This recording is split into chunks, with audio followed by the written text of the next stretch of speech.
Assalamualaikum warahmatullahi wabarakatuh. Salam, Om Swastiastu, Namo Buddhaya, salam kebajikan. Yang terhormat, dosen pengampu mata kuliah Manajemen Sumber Daya Manusia, Ibu Profesor Dr. Universidi MPD, serta teman-teman yang saya banggakan. Pertama-tama marilah kita panjatkan puji dan puji syukur kehadirat Allah Subhanahu wa taala karena berkat rahmat dan izinnya lah saya selaku pemateri dapat menyampaikan materi pada kali ini. Salawat serta salam tak lupa pula kita aturkan kepada junjungan Nabi besar kita Nabi Muhammad SAW, karena berkat beliaulah kita hingga saat ini bisa merasakan pendidikan yang penuh dengan ilmu pengetahuan.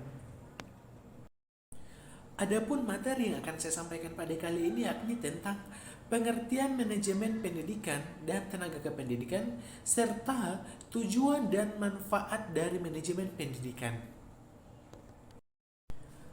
Manajemen pendidikan, seperti definisinya bahwa pendidikan menurut Undang-Undang Republik Indonesia nomor 20 tahun 2003 tentang Sidiknas pasal 1 ayat 1 yaitu pendidikan adalah usaha sadar dan terencana untuk mewujudkan suasana belajar dan proses pembelajaran agar peserta didik secara aktif mengembangkan potensi dirinya untuk memiliki kekuatan spiritual, keagamaan, pengendalian diri, kepribadian, kecerdasan, akhlak mulia, serta keterampilan yang diperlukan dirinya, masyarakat, bangsa, dan negara.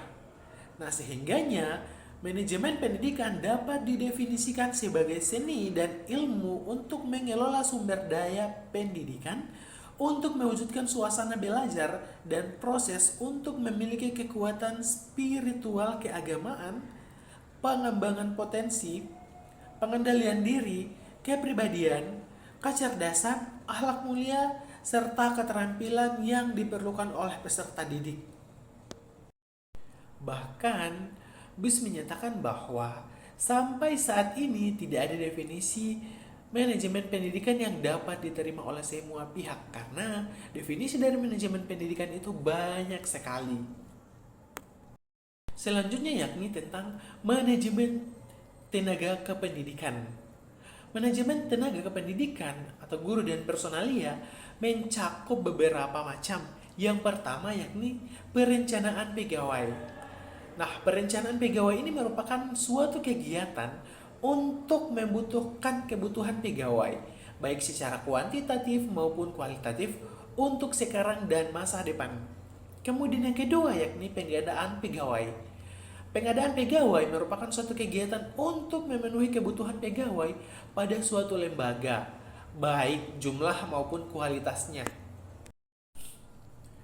Kemudian yang ketiga yakni pembinaan dan pengembangan pegawai.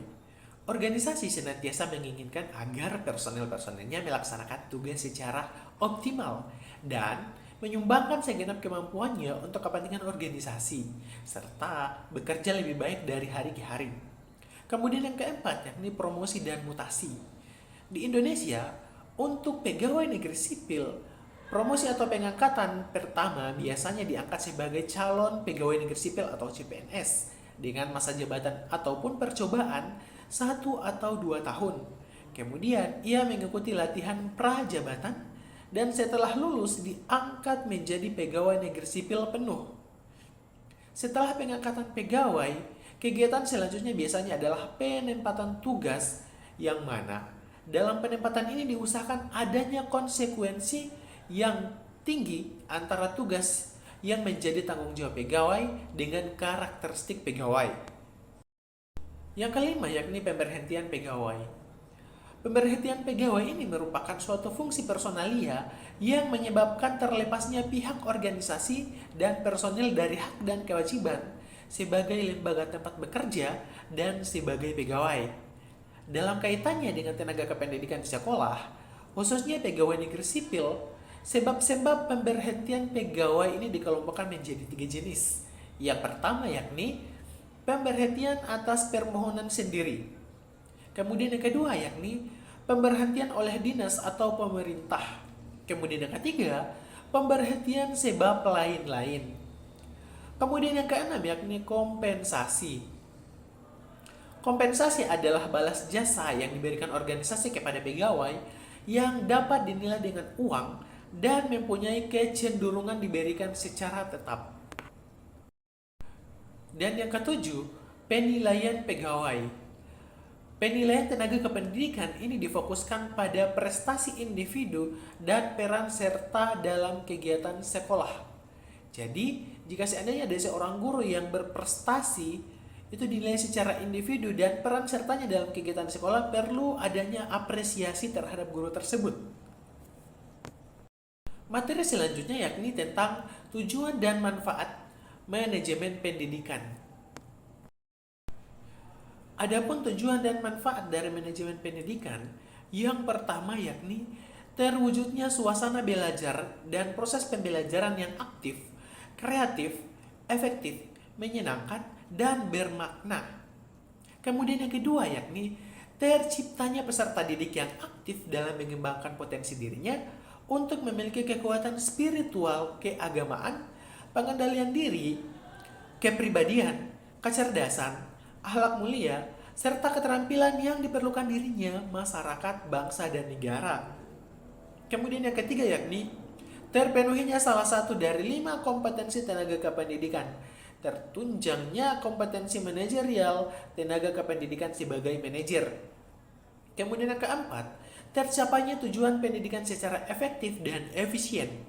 Kemudian yang kelima, terbekalinya tenaga kependidikan dengan teori tentang proses dan tugas administrasi pendidikan. Tertunjangnya profesi sebagai manajer atau konsultan manajemen pendidikan. Kemudian yang keenam, teratasinya masalah mutu pendidikan karena 80% masalah mutu disebabkan oleh manajernya.